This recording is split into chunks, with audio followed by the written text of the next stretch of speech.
उत्तर प्रदेश के प्रयागराज में खड़ा ये आनंद भवन भारतीय इतिहास के ना जाने कितने ही किस्से अपनी चार दीवारी में समेटे आज भी खड़ा है। मैं आपको बता दूं, इस देश के पहले प्रधानमंत्री पंडित जवाहरलाल नेहरू के पिता मोतीलाल नेहरू ने इसे 1930 में बनवाया था और तब जब अंग्रेजी हुकूमत से कांग्रेस लोहा ले रही थी, उस दौर में इस आनंद भवन को कांग्रेस पार्टी और देश को समर्पित कर दिया था और तब इसका नाम स्वराज भवन हो गया था। और इसी स्वराज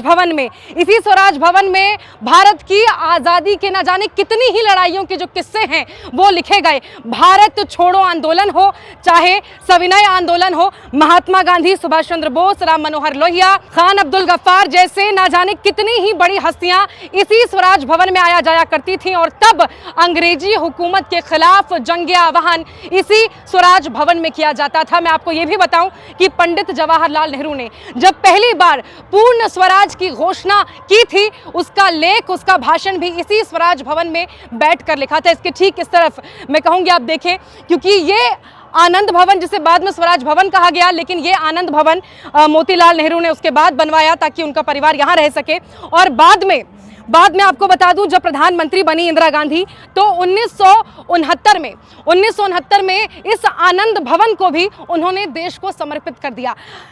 कई बार आप ऐसा सुनते होंगे कि इस देश के लिए कांग्रेस ने क्या किया, कांग्रेस पार्टी ने क्या किया, गांधी परिवार ने क्या किया। तो ये दोनों ही इमारतें, ये दोनों ही चार दीवारियां इस बात का सबसे बड़ा जीता जागता सबूत है कि कांग्रेस पार्टी ने, इंदिरा गांधी ने, पंडित जवाहरलाल नेहरू ने, मोतीलाल नेहरू ने कुछ भी अपने लिए नहीं बल्कि सब कुछ इस देश के लिए किया। जो कुछ भी उन्होंने पाई जोड़कर अपनी दो वक्त की रोजी रोटी के लिए जो कमाते थे, उससे जो बनाया वो सब कुछ इस देश को समर्पित कर दिया। मैं आपको बताऊं कि अब आज के दौर में, तब जब भारत छोड़ो आंदोलन का आह्वान किया गया तो उसकी पटकथा भी इसी बिल्डिंग में, इसी इमारत में लिखी गई। और आज के दौर में जब भारत जोड़ो आंदोलन, भारत जोड़ो न्याय यात्रा का आह्वान किया है राहुल गांधी ने, तो इसी प्रयागराज के इसी भवन के ठीक सामने से उसकी शुरुआत हो रही है। एक ऐसे दौर में जब देश पर विभाजनकारी जो ताकतें हैं वो कब्जा करने की कोशिश कर रही हैं, एक ऐसे दौर में जब देश अत्याचार, दुराचार से गुजर रहा है, एक ऐसे दौर में जब देश का हर तबका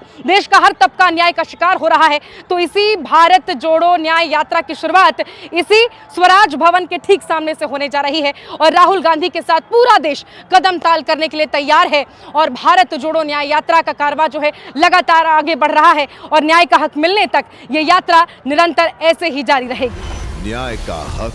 मिलने तक।